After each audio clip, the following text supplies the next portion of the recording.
தமிழொலி நேயர்களுக்கு வணக்கம். தமிழொலியின் இன்றைய காலை நேர தலைப்புச் செய்திகள்.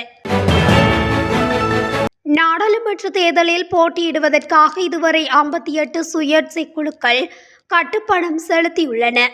எதிர்வரும் நவம்பர் மாதம் 14ஆம் தேதி நடைபெறவுள்ள நாடாளுமன்ற தேர்தலில் போட்டியிடுவதற்கு இதுவரை 58 சுயேட்சை குழுக்கள் கட்டுப்பணம் செலுத்தியுள்ளதாக தேர்தல் ஆணைக்குழு தெரிவித்துள்ளது.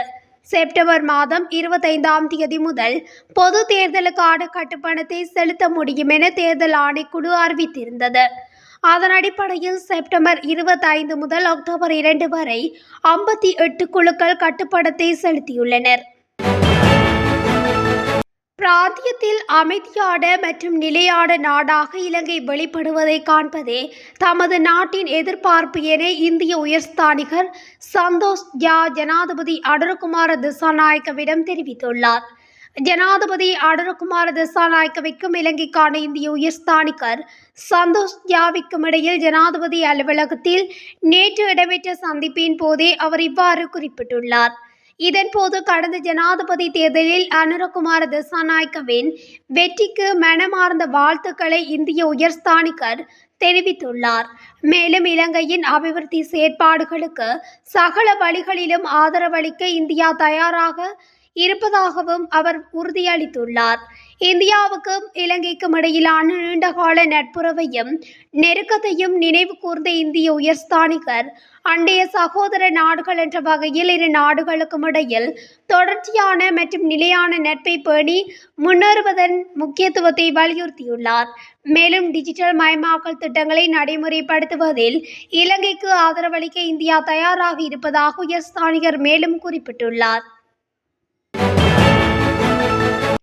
இலங்கைக்கான கனேடிய உயர்ஸ்தானிகர் எரிக் வால்ஷ் ஜனாதிபதி அனுரகுமார திசாநாயக்கவை சந்தித்து இலங்கையின் புதிய ஆட்சிக்கு கனேடிய அரசாங்கம் தமது முழு ஆதரவையும் வழங்குவதாக உறுதியளித்துள்ளார்.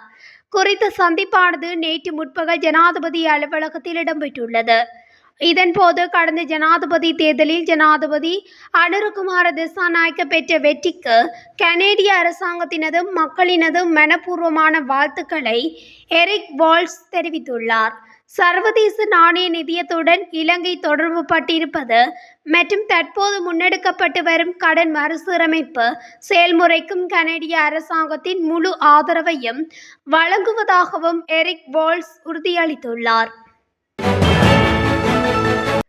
பேருந்து கட்டணங்கள் திருத்தப்பட்டுள்ள நிலையில் அறவிட வேண்டிய கட்டணத்தை விட அதிகமாக கட்டணங்கள் அறவிடப்பட்டால் பொதுமக்கள் முறைப்பாடு அளிக்கலாம் என அறிவிக்கப்பட்டுள்ளது. திருத்தப்பட்ட கட்டணத்தை விட அதிக கட்டணம் வசூலிக்கும் பேருந்துகளுக்கு எதிராக இன்று முதல் சட்ட நடவடிக்கை எடுக்கப்படும் என தேசிய போக்குவரத்து ஆணைக்குழு தெரிவித்துள்ளது. அறிவிக்கப்பட்ட கட்டணத்தை விட அதிக கட்டணம் அறவிடும் பேருந்துகள் குறித்து பயணிகள் தங்களது முறைப்பாடுகளை வழங்க வேண்டும் எனவும் கேட்டுக்கொள்ளப்பட்டுள்ளது. நாட்டில் எதிர்வரும் பொது தேர்தலில் எரிவாயு சிலிண்டர் சின்னத்தில் போட்டியிட முன்னாள் ஜனாதிபதி ரணில் விக்ரமசிங்கவுக்கு பல கட்சிகள் ஆதரவு அளித்துள்ளதாக தகவல் ஒன்று வெளியாகியுள்ளது.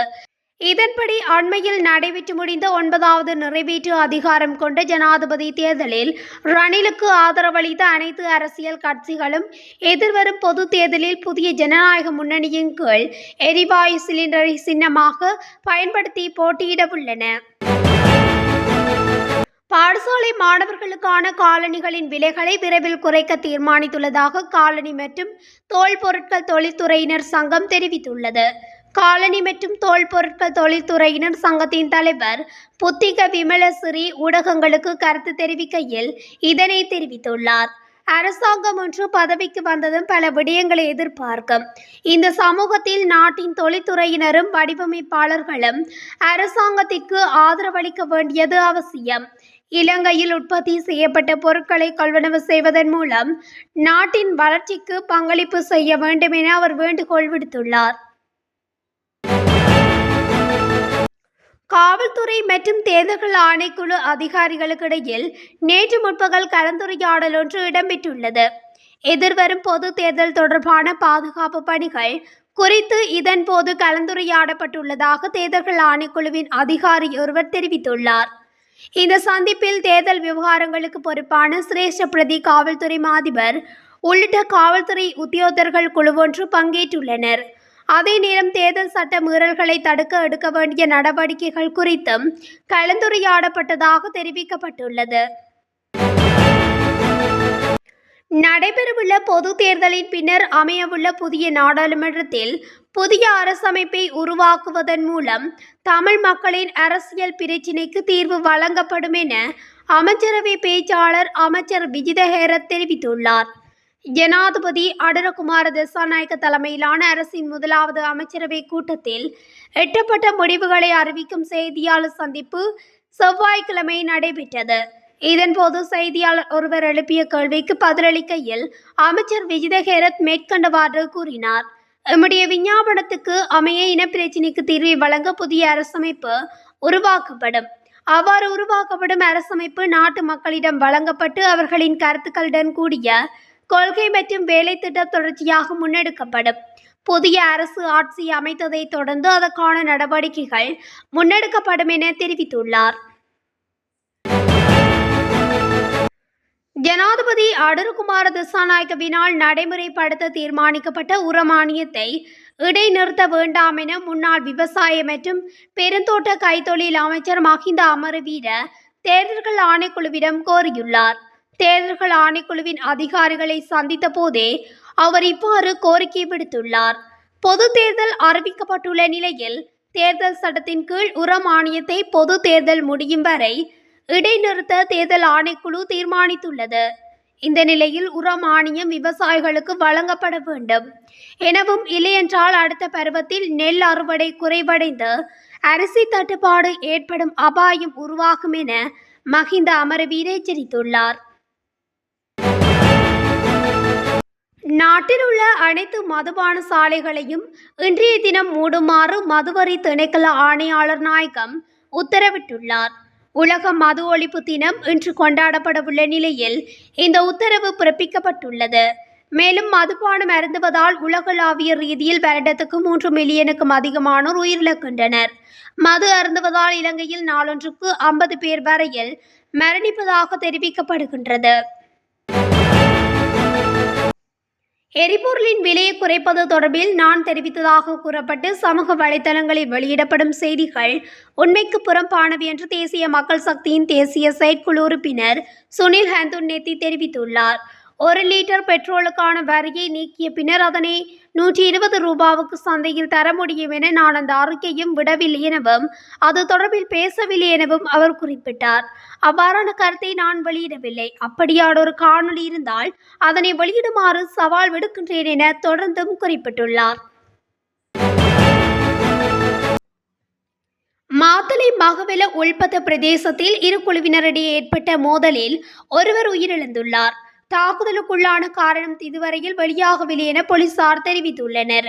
சம்பவத்தில் 17 வயதுடைய இளைஞர் ஒருவரை உயிரிழந்துள்ளதாக போலீசார் தெரிவித்துள்ளனர்.